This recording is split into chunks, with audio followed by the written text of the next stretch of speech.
What's going on, guys? Rich here, Fit Fusion Brotherhood. In today's video, we're going to talk about the lateral raise. So I got three common mistakes that I typically see a lot of guys do, especially in the gym. I intend to correct them in this video, and I got an awesome bonus tip for you at the end. So make sure you stay and hang around for that. Now, lateral raise, we're going to basically jump right into it, but if you don't know what muscle works, it's basically the side of the shoulder. So if you're not doing these movements, definitely get in your routine, because a lot of the movements we do, it's kind of like close, right? Everything's kind of tight in the body. Lateral raise gets outside of that close range, hits the side delts, one of the better movements you can do for the side of the shoulders, so make sure to do these. Now, first off, bear with me. I gotta see my parents the next couple weeks, so don't mind the dumbbells as my windows are getting done. So no judgment here. We're gonna bear through. So mistake number, let me actually show you about 5 good reps first, and I'll kind of really break down 3 common mistakes and how to fix them after that. So I'll just show you 5 reps here, and you can kind of observe, because maybe some of you are just coming here for the good form, which is also fine, and I don't want to waste your time if that's the case. Okay, so let's break down some mistakes that I typically see in a lateral raise. Now, the first one is not necessarily a mistake, but it's just a cue that I don't love personally. And maybe you've heard of it. It's called pouring the pitcher. And what that basically means is when you come right here and you go to the top, you're kind of pouring down with the thumb in that position. And you're just kind of going back and forth with that thumb down with the pinky up. And I'll tell you the reason why I don't love that position. Anytime you rotate the shoulder inwards as you elevate the arm, you're basically closing down space in the shoulder joint. And when that happens, you can actually impinge on some of the structures, maybe like a tendon, which can potentially cause an impingement. So I just don't love that position of rotating your arm inwards as you elevate your arms. Now, for some of you, will it make a difference? No, because everyone's shoulder mobility and mechanics are different, and maybe you can do these all day long and you're fine. But I think for a lot of us, just the juice isn't worth this squeeze, and you're just better off kind of going like either neutral with the thumbs. Neutral means it's kind of pretty straight, or just a little more upwards in that position.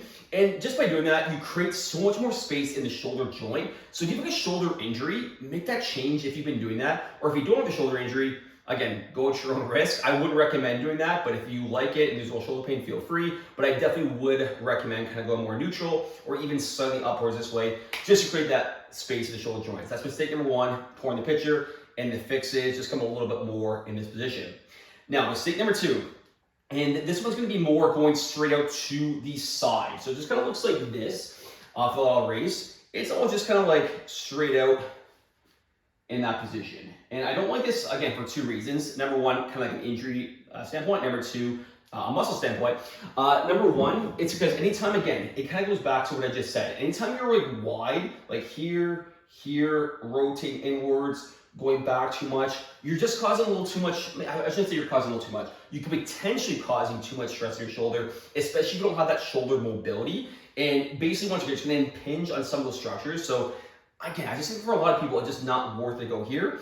And the second standpoint, when you're kind of doing this, and I'll show a few good reps in a sec, when you are doing this, I just think the traps get heavily involved. It's almost like a shrugging motion. And if you're trying to isolate the side part of the shoulders, we also want to keep these guys as quiet as we can. Obviously, they got to work to a certain degree, but you might want to make sure you're not shrugging too much.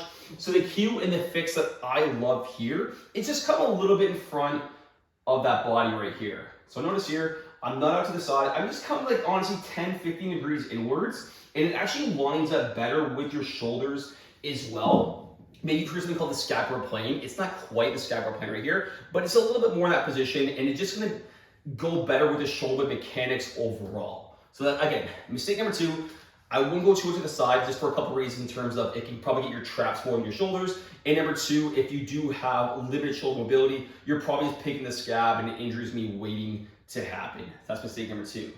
Mistake number 3, and I got a pretty cool bonus tip for you, which I'm gonna explain after. But mistake number 3, it's again, maybe not a mistake, there's something wrong with you doing this. But in the lateral raise, where is the most tension typically in the movement? Is it here, here, here, or here?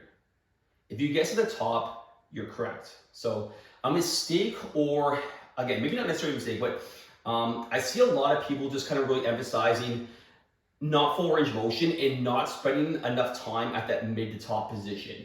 So it kind of looks something like this, right? They're down here, maybe come up a little bit, resting, and just like that. If you really want to get your shoulders, you want to spend most of your time at that mid to top position. And I love something called like a lateral raise 1.5. Or if you have something that acts as like a cable, you can do that as well, because it just evens the strength curve out a lot more, right? Because if you hold a position all day, I'm not going to get into torque and moments and nothing like that, because you probably are, I don't want to bore you out here. But if I can hold this, as you know, there's really no tension. Let's say you have 10, 15, whatever, 20 pounds. You can hold this until your grip basically goes out. It's not going to hurt your shoulders. You hold this for 20 seconds. It's a big difference. So here's something you could do with a pair of dumbbells. You come up, you come about halfway, you come up, and then you come back down. Because if we're just living more down here and we're not spending enough tension up here, again, you're just not creating enough tension to that muscle. And especially if you don't get full range of motion, I see a lot of guys just kind of come like that, like almost half reps. You're missing out on half the motion. It's like you're in a row and you're running halfway, or get chest press like that. You're just missing out on the main part of that range of motion. So make sure you are spending more time. Again, if you just want to do your traditional straight right down, that's fine. But make sure you're kind of going up, little pause, and then coming back down and then up right away, making sure there's more time at top position opposed to that bottom position. You ready for your bonus tip? Okay, so the bonus tip I'm going to give you is the odd time mix in what's called like a cheat lateral raise. Because I think a lot of times we use very similar weights, and I'll show you in a second here, but we use very similar weights when it comes to lateral raise, right? Like maybe it's like 5, 10, 15 pounds, and we're just comfortable doing that, and we really don't increase the weight. So we're going to pretend these green, obnoxious 5-pound dumbbells are, let's say 30, 35-pound dumbbells. What you can basically do is use your hips to kind of help it up and then slowly control it down as long as you can. So kind of hinge, come up, and then control it as long as you can. So what am I doing here?